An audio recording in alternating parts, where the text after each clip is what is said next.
Thank you, Madam Chairperson.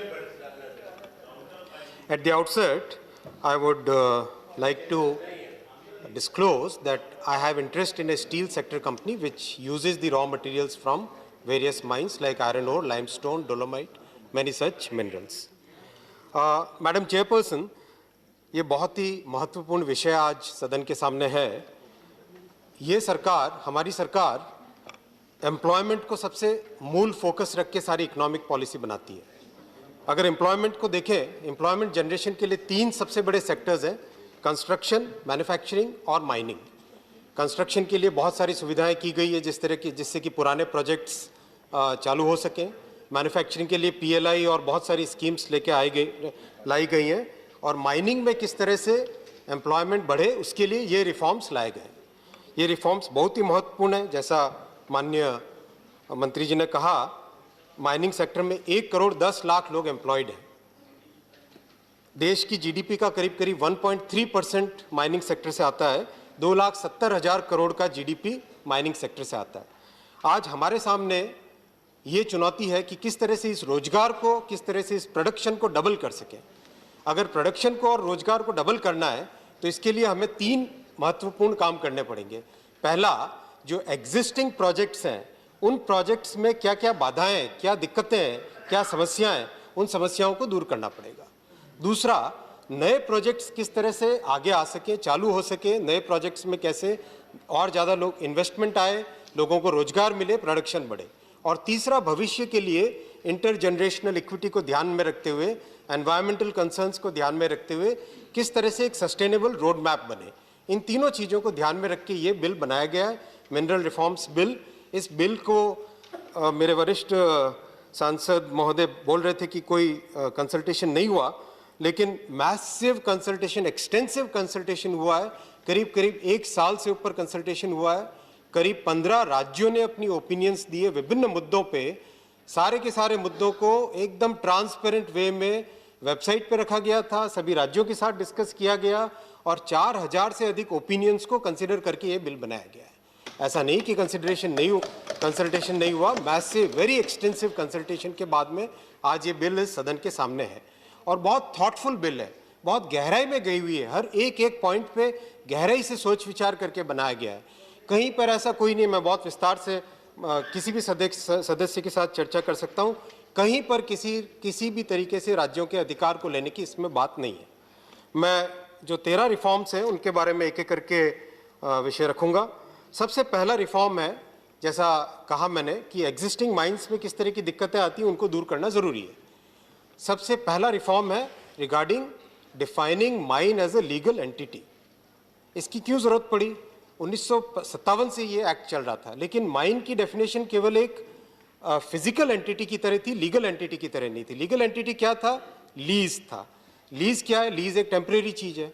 जिस दिन lease खत्म होती है उस दिन सारी की सारी जो परमिशंस होती थी, चाहे ईसी हो, एफसी हो, एक्सप्लोजिव की हो, लेबर लाइसेंस हो, इलेक्ट्रिसिटी कनेक्शन हो, वाटर कनेक्शन, कुल मिला के 23 परमिट होते हैं, 23 परमिट्स होते हैं और लाइसेंसेज होते हैं, वो सारे के सारे खत्म हो जाते थे जिस दिन लीज खत्म हुई। बड़ी अद्भुत स्ट्रक्चर था ये, दुनिया में ऐसा कहीं नहीं है। आप ऑस्ट्रेलिया देखिए, कनाडा देखिए, साउथ अफ्रीका देखिए, इंडोनेशिया देखिए, सब जगह जैसे ही कोई लीज खत्म होती है, नया लेसी आता है, तो केवल नोटिफिकेशन दे देने मात्र से सारी की सारी परमिशंस ट्रांसफ़र हो जाती है। तो इस बिल में ये एक मेजर रिफॉर्म लाया गया जिसमें माइनिंग को एक लीगल एंटिटी की तरह डिफाइन किया गया है। और माइन की डेफिनेशन इस तरह से की गई कि जिस दिन से मिनरल आना चालू हुआ उससे जब तक उसको इकोनॉमिकली फिजिबल है मिनरल लाना, तब तक मिनरल प्रोडक्शन, तब उस पूरे पीरियड को माइन की लाइफ कहा गया है। और उस पीरियड में 1, 2, 3, 4, 5 हर बार ऑक्शन से, प्रोसेस से नए उसके लेसीज हो सकते हैं। लेकिन किसी भी तरीके से एक लेसी से दूसरे लेसी के बीच में किसी भी तरीके से एक लेसी से दूसरे लेसी के बीच में कोई डिसरप्शन ना हो, क्योंकि डिसरप्शन अगर होता है तो क्या होता है, उसका परिणाम क्या होता है? उसका सबसे बड़ा नुकसान होता है मजदूरों को। सबसे बड़ा नुकसान होता है जो लोग उस माइन पे डिपेंडेंट है, काम कर रहे हैं, truck drivers, operators, electricians, fitters. वरिष्ठ सांसद कह रहे थे जो आदिवासी भाई जो लोग उस माइन पे, उस खनिज पे डिपेंडेंट है, सबसे बड़ा नुकसान उन लोगों को होता है। इसलिए डिसरप्शन बिल्कुल भी ठीक नहीं है। तो इस बिल में ये प्रावधान लाया गया जिससे कि एक सीमलेस ट्रांसफ़र हो सके एक लेसी से दूसरे लेसी तक। ये सबसे पहला बड़ा रिफॉर्म है। इसकी इम्पोर्टेंस इसलिए है मैडम चेयरपर्सन, अगले 10 साल में 904 माइंस एक्सपायर होने वाली है। 904 माइंस में अगर डिस्ट्रप्शन होता है तो सोचिए उसका इकोनॉमिक परिणाम कितना होता है, उसका ह्यूमन एंगल कितना खराब होता है। इसलिए ज़रूरी था कि एडवांस में प्रॉपरली सोच विचार करके इस पे एक प्रोविज़न लाया जाए जिससे कोई डिस्ट्रप्शन नहीं हो। ये पहला सुधार था। दूसरा सुधार है रिगार्डिंग कैप्टिव माइंस। जैसा माननीय मंत्री जी ने कहा, एक यूनिक व्यवस्था थी हमारे यहाँ कि माइंस को हम कैप्टिव करते थे कि ये इस माइन से जो प्रोडक्शन होगा वो केवल एक XYZ प्लांट में ही उपयोग हो सकता है। ऐसा होता नहीं है, नेचर है।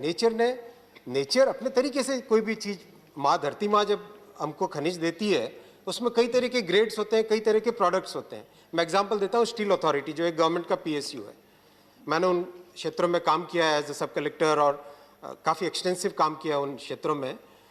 सेल की जो माइंस हैं उसमें आयरन ओर की कई ग्रेड्स आती है, मैंगनीज भी आता है।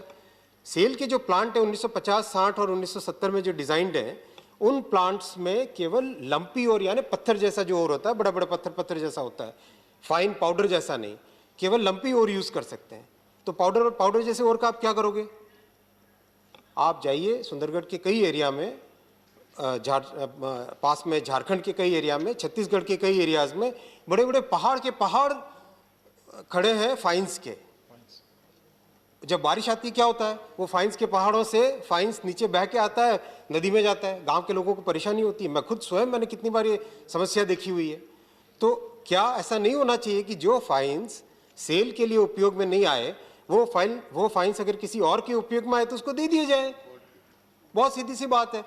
आयरन के साथ हमेशा मैंगनीज आता है, मैंगनीज का स्टील में कोई उपयोग नहीं है, लेकिन जिसके लिए मैंगनीज का उपयोग है उसको दे दिया जाए। आज हम मैंगनीज इंपोर्ट करते हैं दुनिया में, साउथ अफ्रीका से, जिम्बाब्वे से हम लोग मैंगनीज इंपोर्ट करते हैं, उसके बजाय हम भारत में ही पैदा हुआ मैंगनीज क्यों ना उपयोग में ले।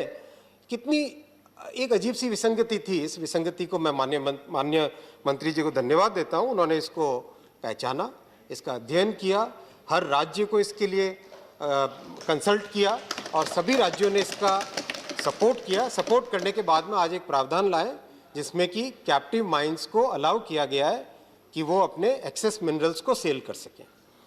करीब इसका छोटा सा उदाहरण मैं और देना चाहूँगा। आज भारत में हम करीब 248 मिलियन टन कोयला इंपोर्ट करते हैं, 248 मिलियन टन, जिसकी वैल्यू है 1,58,000 करोड़। 1,58,000 करोड़ उस देश में जिस देश में 3,72,000 मिलियन टन के कोल रिजर्व्स हैं। ऐसा क्यों? कैप्टिव वाली व्यवस्था के कारण। आज ये कैप्टिव व्यवस्था हटेगी तो हमारा एस्टिमेट है कि कम से कम 100 million ton out of this 248 million ton में से कम 100 मिलियन टन ऐसा होगा कोल जो कि इंपोर्ट का सब्सटीट्यूट बनेगा। देश में ही पैदा हुआ कोल देश में ही काम में आएगा। Madam chairperson, madam, third reform regards redefining mining operation.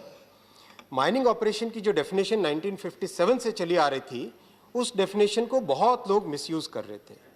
उस डेफिनेशन में इस तरह से था कि अगर आप एक छोटा सा खड्डा भी खोदते हो, एक छोटी सी रोड भी बना लेते हो, उसको माइनिंग ऑपरेशन मान लिया जाता है। यानी ये हुआ कि अगर माइनिंग लीज मिली, उसके बाद में कानून में प्रावधान है कि आपको 2 साल के अंदर अंदर प्रोडक्शन चालू करना है। प्रोडक्शन क्यों चालू करना है? क्योंकि प्रोडक्शन होगा तो रेवेन्यू होगा, प्रोडक्शन होगा तो एम्प्लॉयमेंट होगा, प्रोडक्शन होगा तो GDP में उसकी ग्रोथ होगी, वृद्धि होगी। तो प्रोडक्शन करना बहुत ज़रूरी था, लेकिन इसका मिसयूज़ हो रहा था। मिसयूज़ हर कोई कर रहा था, प्राइवेट सेक्टर भी, पब्लिक सेक्टर भी। प्राइवेट सेक्टर में 2,904 माइनिंग लीजेज हैं, उनमें से 1,999 नॉन वर्किंग माइंस हैं। पब्लिक सेक्टर में 267 माइनिंग लीजेज हैं, उसमें से 150 नॉन वर्किंग है। अगर वो नॉन वर्किंग माइंस प्रोडक्शन में आए तो बेनिफिट किसको होगा? सबसे पहले रोजगार, सबसे पहले रेवेन्यू किसको जाएगा? स्टेट्स को जाएगा। मेरे मित्र उड़ीसा के बैठे हैं, झारखंड के बैठे हैं, सबसे पहले जो रेवेन्यू जाएगा स्टेट को जाएगा। तो ये व्यवस्था जिसमें माइनिंग ऑपरेशंस की डेफिनेशन को चेंज करके क्लियर कहा गया है कि 2 साल के अंदर अंदर आपको प्रोडक्शन करना है, नहीं करोगे प्रोडक्शन तो ये माइन आपकी टर्मिनेट होगी। एकदम क्लियर तरीके से समझाया गया है, कानून में प्रावधान लाएगा। मैं माननीय मंत्री जी को एक बार फिर धन्यवाद देता हूँ। ये इतनी बारीक चीज़ थी जिसका इतना मिसयूज होता था, उस मिसयूज को वो रोक रहे हैं। रोकने इस मिसयूज को रोकने के कारण देश में कम से कम भी अंदाज लगाएं तो 2050 के आसपास नई माइनिंग जो नॉन वर्किंग थी वो वर्किंग में आने की संभावना है। चौथा रिफॉर्म है ट्रांसफर से रिलेटेड। आज किसी के पास भी कोई भी एसेट हो, मान लीजिए मेरे पास कोई घर है, मैं उस घर में नहीं रहना चाहता हूं, तो मैं क्या करूंगा? उस घर को या तो मैं किराए पे दूंगा या फिर उसको बेच के अपनी जहां पे मुझे शिफ्ट होना वहां पे शिफ्ट करूंगा। एक अजीब सा प्रावधान था जिसमें माइनिंग लीज को ट्रांसफर नहीं कर सकते। भाई अगर परिवार में कोई परिस्थिति हो या कोई आर्थिक असुविधा हो जिसके कारण कोई प्रोडक्शन में नहीं ला सके, तो उसको एक फ्रीडम होना चाहिए, जैसा सभी एसेट्स में होता है। घर हो, गाड़ी हो, बर्तन हो, कुछ भी हो, हर चीज का परमिशन रहता है कि मुझे मेरे काम नहीं आए तो मैं किसी और के काम आए उसको दे दूं। लेकिन ये एक बाधा थी, इस बाधा को दूर किया गया इस रिफॉर्म में। पांचवा रिफॉर्म है गवर्नमेंट सेक्टर के पीएसयूज से रिलेटेड। गवर्नमेंट सेक्टर के पीएसयूज को जब उनका माइनिंग पीरियड खत्म हो जाता है तो उसका एक्सटेंशन देने का प्रावधान है। लेकिन एक्सटेंशन देने के प्रावधान में कई राज्यों में ये तकलीफ आ रही थी, समस्या आ रही थी कि वो एक्सटेंशन क्यों दिया जाए। कुछ राज्य कहते थे कि एक्सटेंशन नहीं देके, पीएसयूज को एक्सटेंशन नहीं देके वहाँ पे भी ऑक्शन कर दिया जाए। लेकिन माननीय प्रधानमंत्री जी ने, माननीय मंत्री जी ने निर्णय लिया कि पीएसयूज को, पब्लिक सेक्टर यूनिट्स को विशेष प्रावधान, विशेष सहायता देने की ज़रूरत है, क्योंकि उनका एक स्पेशल रोल है। स्पेशली माइनिंग सेक्टर में उनका बहुत इंपॉर्टेंट रोल है, एक स्टेबलाइजिंग रोल है। इसलिए क्लियर प्रावधान लाया गया इस रिफॉर्म बिल में कि पीएसयूज को उनकी माइनिंग लाइफ खत्म होने पे एक्सटेंशन दिया जाएगा, और जिससे कि कोई डिस्प्यूट नहीं हो सेंटर और स्टेट के बीच में, और जिससे कि कोई किसी का डिस्क्रिशन नहीं रहे, इसके लिए एक अलग शेड्यूल इस बिल में लाया गया है, जिसमें क्या प्रावधान रहेंगे, किन कंडीशंस पे ट्रांसफर होगा, वो क्लियरली लॉ के अंदर ही डिफाइन कर दिया, जिससे कि किसी का कोई डिस्क्रिशन नहीं रहे। पांचवें रिफॉर्म के बाद में छठा रिफॉर्म है लीगल इंटरप्रिटेशन है। एक टर्म है इस माइनिंग एक्ट में, विदाउट लॉफुल अथॉरिटी। ये अति वेग सा कंस्ट्रक्ट था माइनिंग लॉ में कि अगर किसी माइन के अंदर अगर आप ट्रैफिक का भी वायलेशन करते हो, एयर एक्ट का वायलेशन करते हो, वाटर एक्ट का वायलेशन करते हो, किसी भी तरह का कोई अगर किसी भी कानून का वायलेशन हो, तो पूरे के पूरे प्रोडक्शन को इलीगल ठहराया जा सकता है। ऐसा प्रोडक्शन जिसके लिए माइनिंग लीज होल्डर ने ट्रांजिट परमिट लिया है, सारे परमिशंस लिए हैं, रॉयल्टी दी है, वे बिल दिया है, कंप्लीट जीएसटी दी है, ऐसे प्रोडक्शन को भी इलीगल करार दिया जा सकता है। मैं नाम नहीं लूंगा, अभी एक राज्य ने किसी एक पब्लिक सेक्टर यूनिट को 10,000 करोड़ की पेनल्टी डाल दी है। ये ऐसा नहीं होता, ऐसा नहीं हो सकता। और ये वेगनेस के कारण, इस वेगनेस के कारण मैं फिर नाम नहीं लूंगा, लेकिन देश में एक जो बहुत अच्छी माइनिंग कंपनी, उन्होंने अपना माइनिंग का बिजनेस खत्म कर दिया कि भाई भरोसा नहीं है, कल को हम उसके अंदर जाएं और हॉर्न गलत बजा दें तो हमारा इलीगल हो जाएगा, सारा का सारा माइनिंग इलीगल डिक्लेयर हो जाएगी और लेने के देने पड़ जाएंगे। विदाउट लॉफुल अथॉरिटी उसको डिक्लेयर कर दिया जाएगा। और ये एक ऐसी समस्या थी जिसको समाधान किया गया है और विदाउट लॉफुल अथॉरिटी को क्लियरली डिफाइन किया गया है। ये छठा रिफॉर्म है। सातवां रिफॉर्म है कि 2015 से पहले आप सब जानते हैं, हम सब जानते हैं कि माइंस कैसे एलोकेट होती थी, पहले आओ पहले पाओ, और पहले आओ पहले पाओ के पीछे क्या होता था वो हम सबको पता है। मोदी जी ने, प्रधानमंत्री मोदी जी ने उस पूरे सिस्टम को चेंज किया, एक ट्रांसपेरेंट सिस्टम लाए। ऐसा ट्रांसपेरेंट सिस्टम जिसमें सारा का सारा पावर स्टेट गवर्नमेंट के पास, अभी माननीय मंत्री जी बता रहे थे, उससे पहले सारा का सारा प्रायर अप्रूवल होता था सेंट्रल गवर्नमेंट का। 15 के बाद में सारा पावर, सांसद महोदय नहीं है, उन्होंने कहा था कि क्या पीएल का अधिकार स्टेट को दिया गया है? जी हाँ, पीएल का अधिकार भी स्टेट को ही दिया गया है। अभी वो प्रेजेंट नहीं है, उनकी एब्सेंस में उनका नाम नहीं लेना चाहूँगा, लेकिन स्टेट को सारा का सारा पावर 2015 में दिया गया। तो जब ऑक्शन का प्रोसेस चालू हुआ, जैसा किसी भी जगह कोई नई चीज़ की शुरुआत होती है तो शुरू में इर्रेशनल बिडिंग होती है। लोगों को लगता है कि यार जैसा भी हो, मैं मैक्सिमम से मैक्सिमम बिड करके मैं किसी भी तरीके से ये माइन ले लूँ, इस तरह का एक फीलिंग होता है प्राइवेट सेक्टर में। तो ऐसा हुआ भी। तो ऐसी कंडीशन में फिर वही पॉइंट ह्यूमन एंगल कि अगर कोई माइन सक्सेसफुली ऑक्शन नहीं हो पाई, उसका प्रोडक्शन किसी कारण से रोकना पड़ा, वो फेल हुआ ऑक्शन, तो उसमें क्या किया जाए? तो उसमें बहुत सोच विचार करके एक non discretionary, totally transparent and rational decision लिया गया है कि ऐसी परिस्थिति में किसी पब्लिक सेक्टर यूनिट को स्टेट के रिकमेंडेशन पे, स्वयं नहीं, स्टेट के रिकमेंडेशन पे किसी पब्लिक सेक्टर यूनिट को 10 साल के लिए वो माइन दे दी जाए, जैसे कि वो चलाए, प्रोडक्शन को स्टेबलाइज करे, लोगों का रोजगार खत्म ना हो, कहीं कोई डिसकंटिन्यूटी नहीं हो। बहुत लोग डिपेंडेंट होते हैं मैडम माइंस पे, उनका सारा का सारा एक इकोसिस्टम होता है, trucking operators, electricians, mechanics, fitters, बहुत लोग डिपेंडेंट होते हैं। तो अभी इसका एग्जाम्पल भी है जो फेडरल स्ट्रक्चर की माननीय सांसद बात कर रहे थे, अभी वरिष्ठ सांसद है मेरे मित्र। फेडरल स्ट्रक्चर का इससे बड़ा उदाहरण क्या होगा, उड़ीसा के सांसद बता सकेंगे। उड़ीसा सरकार ने ऐसी 2 फेल्ड ऑक्शन माइंस का रिकमेंडेशन दिया 20 दिन के अंदर, 20 दिन के अंदर अंदर, 3 सप्ताह भी नहीं, माननीय मंत्री जी ने, माननीय प्रधानमंत्री जी का आदेश लेके वो 2 mines PSU, state PSU Orissa mining corporation को एलोकेट की। स्टेट को भी धन्यवाद, उन्होंने भी बहुत जल्दी उसमें प्रोडक्शन लाए। ये होता है कोऑपरेटिव फेडरलिज्म। इसी कोऑपरेटिव फेडरलिज्म के कारण आज सेक्टर बचे हुए हैं। कौन बात करते हैं, किस तरह से कह सकते हैं कि फेडरलिज्म नहीं है, किस तरह से कह सकते हैं कि राज्यों के सारे अधिकार लिए जा रहे हैं? आप पढ़िए एक्ट को ढंग से, समझिए इसको, आप खुद समझ जाएंगे। इसमें कोई ऐसा प्रावधान नहीं जिसमें we are taking away the powers of the state. There is absolutely no such thing. There is not even a thought like that. माननीय मंत्री जी ने जैसा बताया, it's actually a pain for the center to do an auction, भाई. It's not easy. Auction is not an easy process. It's a very complex process. Who would like to take that pain? So it's not that. Very carefully, if you read, you will find that there is no such provision which takes away the state's powers. 8वां बहुत ही महत्वपूर्ण reform है, वो है seamless transition from exploration to production. दुनिया भर में इस तरह से होता है कि कोई भी, किसी को भी अगर पहले एक्सप्लोरेशन का लाइसेंस दिया जाता है तो वहाँ अगर मिनरल मिलता है तो सीमलेस ट्रांजिशन होता है कि आप एक्सप्लोरेशन से प्रोडक्शन में जाओ। तो ये इस एक्ट में एक असुविधा थी जिसमें कि एक्सप्लोरेशन के बाद में फिर से सारा प्रोसेस करो एप्लीकेशन का, तो वो सारा चेंज करके अब एक सीमलेस कर दिया गया है। 9वां रिफॉर्म है लेगेसी केसेस के बारे में, जिसके बारे में मान्यवर सांसद अभी बहुत डिटेल में बोल रहे थे और नीति आयोग के पत्र की चर्चा भी कर रहे थे।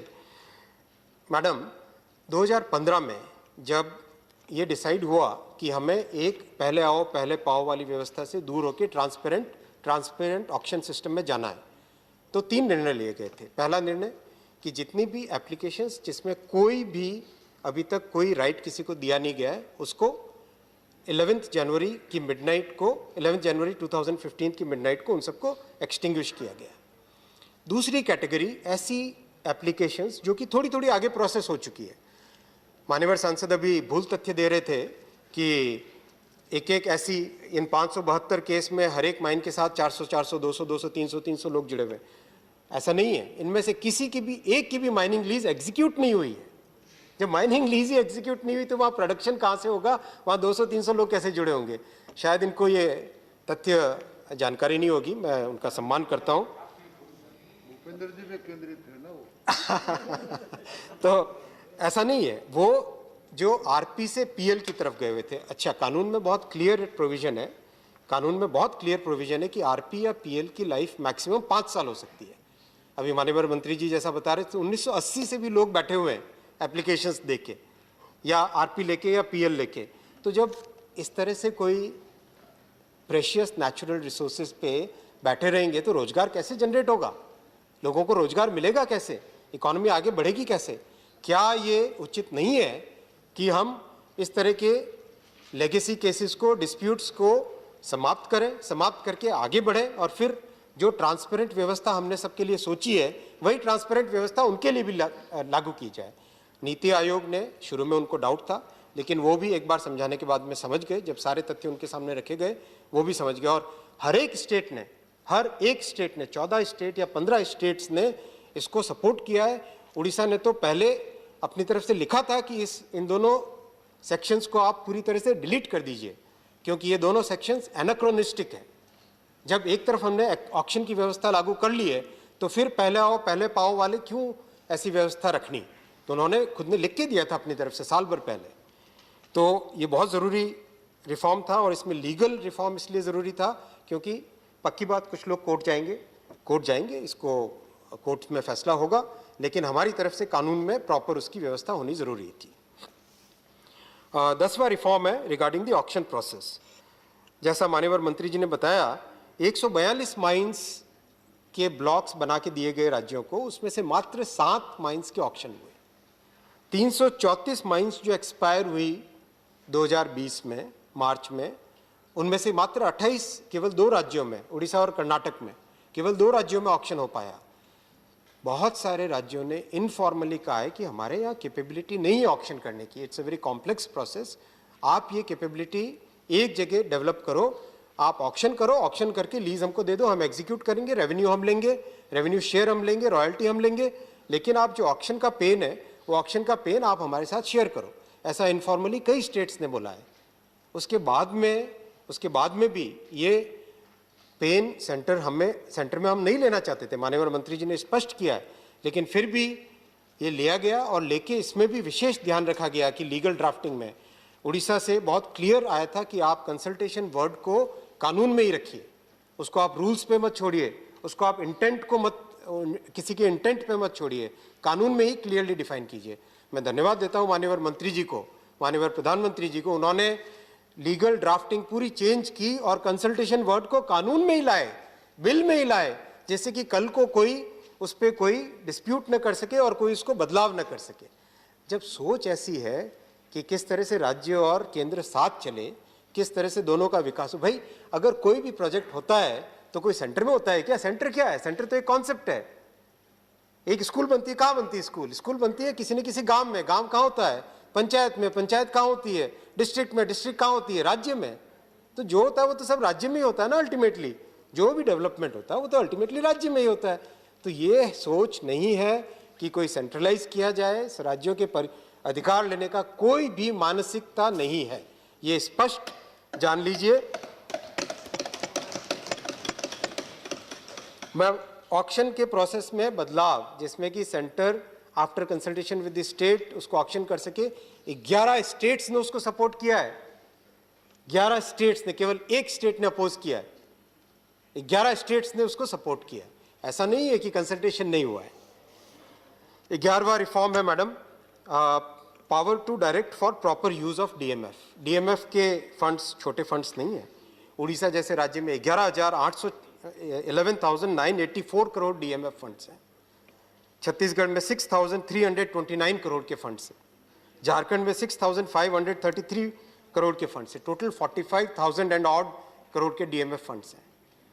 आप इसमें मान्यवर सांसद भी कह रहे थे कि जो गरीब जिले, जिन जिलों में ज़्यादा मिनरल्स हैं उन्हीं जिलों में सबसे ज़्यादा गरीबी है। 1957 से 1947 से वही परिस्थिति थी। 2015 में कोई नेता आते हैं और इसको बदलते हैं, डीएमएफ लाते हैं। डीएमएफ किसके लिए? डीएमएफ है लोकल एरिया के लिए, उसी डिस्ट्रिक्ट के लिए। हर mine owner DMF district mineral foundation को पैसा अपना कंट्रीब्यूट करता है। उस कंट्रीब्यूशन से आज 45,000 करोड़ की पूंजी जनरेट हुई है। उस 45,000 करोड़ के फंड से कितनी स्कूलें बन भी रही हैं, कितने रास्ते बन रहे हैं, कितने हॉस्पिटल्स बन रहे हैं। वो हॉस्पिटल और वो रास्ते और वो स्कूल किसके काम आ रहे हैं? उन्हीं आदिवासी भाइयों और बहनों के लिए आ रहे हैं काम। वो कोई सेंटर लेके जा रहा है क्या? लेकिन यहाँ बहुत ज़रूरी है एक बात, एक तो पब्लिक रिप्रेजेंटेटिव्स का, जैसे मान्यवर सांसद भी कह रहे थे, मान्यवर दिग्विजय सिंह जी कह रहे थे कि केवल ऑफिसर्स का वो रह गया है, तो इसमें सांसदों, और मैं इसमें जानता नहीं, मान्यवर मंत्री जी बताएंगे अपने जवाब में, उनसे मैं रिक्वेस्ट करता हूँ इसको स्पेसिफाई करे, क्लियर करे कि किस तरह से राज्यसभा के सांसद हो या लोकसभा के सांसद हो, और किस तरह से एमएलएस का भी उसमें जुड़ाव हो सके, जिससे कि फैसले जनता के हित में लिए जाए। पहला ये। और दूसरा ये, जहाँ पर भी कोई ऐसा विषय आता है नज़र में भारत सरकार के जिसमें डीएमएफ के फंड्स का मिसयूज हो रहा हो, तो उसमें मैं मानता हूँ, स्पष्ट रूप से मानता हूँ कि उसमें भारत सरकार को ये पावर होना चाहिए कि गलती, जो लोगों का पैसा वो लोगों तक पहुंचे, उसका अधिकार होना चाहिए। इसमें कोई दो राय नहीं। ऐसा नहीं हो सकता कि लोगों का पैसा कोई भी हड़प करके ले जाए। आज किसी की सरकार कहीं पर भी हो सकती है, लेकिन व्यवस्था ऐसी होनी चाहिए जिसमें लोगों को व्यवस्था पे भरोसा बने।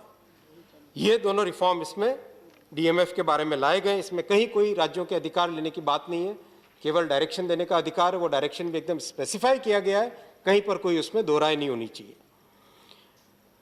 12वां रिफॉर्म है, बहुत इंपॉर्टेंट स्ट्रैटेजिक रिफॉर्म है, रेयर अर्थ्स, जो कि आप सब जानते हैं कि किस तरह से चाइना ने रेयर अर्थ्स के कारण पूरी दुनिया को एक बार झुका दिया था, जापान को झुका दिया था, यूएस को झुका दिया था। भारत में लकीली रेयर अर्थ्स का करीब दुनिया भर के रिसोर्सेज का करीब 20 से 22% रिजर्व्स रिसोर्सेज इंडिया में है, लेकिन उनका प्रॉपर उपयोग हो नहीं पा रहा था। क्यों नहीं हो पा रहा था, उसके पीछे कई कारण हैं। और इस बीच में करीब 10 साल पहले बहुत सारी ऐसी घटनाएं भी आई थी जिसमें थोरियम को एक्सपोर्ट करने की, इलीगली एक्सपोर्ट करने की घटनाएं सरकार की नज़र में आई थी। तो इसलिए बहुत ज़रूरी था ये रिफॉर्म लाना। इस बिल के बाद में, जब ये बिल एक्ट बन जाएगा, उसके बाद में स्ट्रैटेजिक मिनरल्स जो कि रेयर अर्थ्स और एटॉमिक मिनरल्स है, वो केवल और केवल पब्लिक सेक्टर यूनिट्स ही उसमें माइनिंग कर सकते हैं। कोई प्राइवेट सेक्टर को उसमें एक थ्रेशोल्ड के बाद में किसी भी प्राइवेट सेक्टर को इसमें माइनिंग की परमिशन नहीं दी जाएगी। ये बहुत महत्वपूर्ण है देश की सुरक्षा की दृष्टि से। 13वां और लास्ट रिफॉर्म है, मैडम चेयरपर्सन, भविष्य के लिए किस तरह से हम ऐसी पाइपलाइन प्रोजेक्ट्स की तैयार करें जिससे लोगों को रोजगार मिलता रहे, इंटरजनरेशनल इक्विटी बनी रहे, जिससे कि एक सस्टेनेबल डेवलपमेंट हो, एनवायरमेंटल कंसर्न्स प्रॉपर रखे जाएं। इसके लिए अगेन मेरे वरिष्ठ सांसद मित्र, शायद उनको तथ्य पता नहीं थे, उन्होंने कहा कि एनएमईटी का पैसा भी डीएमएफ से लिया जाएगा। अरे भाई, ये क्या बात हुई, एनएमईटी का पैसा डीएमएफ से लिया जाएगा? ऐसे कैसे? आप इतने बड़े सांसद हो, एक राज्य के मुख्यमंत्री रह चुके हो, आप ऐसे कैसे कह सकते हो? एनएमईटी की एकदम अलग व्यवस्था है। ये भी 2015 में माननीय मोदी जी ने की है। एनएमईटी क्यों किया गया? नेशनल मिनरल एक्सप्लोरेशन ट्रस्ट इसलिए बनाया गया कि भविष्य का सोच के, कि एक कुछ पैसा आपका माइन ओनर्स से एक फंड में इकट्ठा होता जाए, जिससे कि और एक्सप्लोरेशन बढ़े, टेक्नोलॉजी लाई जाए, टेक्नोलॉजी ला के नए ब्लॉक्स डेवलप किए जाए, जिससे कि एक फ्यूचर में पाइपलाइन बनी रहे प्रोजेक्ट्स की। इसके लिए लाया गया था, कोई डीएमएफ से फंड लेने की बात नहीं है। इस तरह से गलत तथ्य सदन के सामने रखना उचित नहीं है। तो एनएमईटी को माननीय मंत्री जी ने देखा, 2699 करोड़ जो अब तक इकट्ठे हुए, उसमें से मात्र 308 करोड़ रुपए उसका उपयोग हो पाया, मात्र 142 माइंस ब्लॉक्स डेवलप हो पाए। इसका कारण क्या है? इसका कारण ये है कि कानून में इस तरह की व्यवस्था थी कि एनएमईटी का उपयोग केवल जीएसआई, एमईसीएल, सीएमपीडीआई, इस तरह के 3-4 डिपार्टमेंट ही कर सकते हैं। मैं भी सरकारी कर्मचारी रह चुका हूँ, हम जानते हैं सरकारी कर्मचारियों के हाथ पांव बंधे होते हैं। हाथ बांध लो, पांव बांध लो, उसके बाद में कहो भैया तैरो। सीएजी, सीवीजी, कई तरह के रूल्स कानून इस तरह से होते हैं कि कैसे सरकारी अफसर कोई काम कैसे कर पाए। कोई आसान नहीं है काम करना। टेक्नोलॉजी, विशेषकर टेक्नोलॉजी जिसमें कि पता नहीं होता है कि चीज़ किसी वस्तु का कैसे उपयोग होगा, क्या कॉस्ट होगी, इसके लिए ज़रूरी था कि इसमें प्राइवेट सेक्टर को भी इन्वॉल्व किया जाए। और आज टेक्नोलॉजी इतनी, मैडम मैं थोड़ा सा अधिक समय लूंगा, हमारी पार्टी का टाइम में लूंगा, ये जरूरी है मैडम। वो हम चेंज कर लेंगे। तो next speakers in your party are 5-7 minute ठीक है, 5 मिनट हम इनके वो कर दें। no problem. तो इसके लिए बहुत ज़रूरी था कि ऐसी, मैडम आज हम देखते हैं बिना कोई चीरा लगाए शरीर में, बिना कोई कट लगाए शरीर में, ऐसी टेक्नोलॉजीज़ है डायग्नोस्टिक्स की, जिससे कि पता चल जाता है कि पेट में पथरी कहाँ पर है, कोई रोग है अंदर शरीर में तो कहाँ है। तो इस तरह की जो डायग्नोस्टिक, रिमोट डायग्नोस्टिक्स की इस तरह की जो टेक्नोलॉजीज़ है, एक्सरे, एमआरआई, इन सब डायग्नोस्टिक्स के इक्विवेलेंट जियो साइंसेज में भी बहुत सारी टेक्नोलॉजीज डेवलप हुई है। Unfortunately, government organizations, because of their limitations, they are not able to use many of those, क्योंकि बहुत मुश्किल होता है उसको जस्टिफाई करना, उसके एस्टिमेट्स बनाना, उसको किस तरह से उसकी बिलिंग होगी, वो बहुत मुश्किल होता है। प्राइवेट सेक्टर के पास फ्लेक्सिबिलिटी होती है। तो एक बहुत सोच विचार के, मनोज भाई आप चले जाएंगे, आपके जवाब सुने बिना कैसे हो सकता है,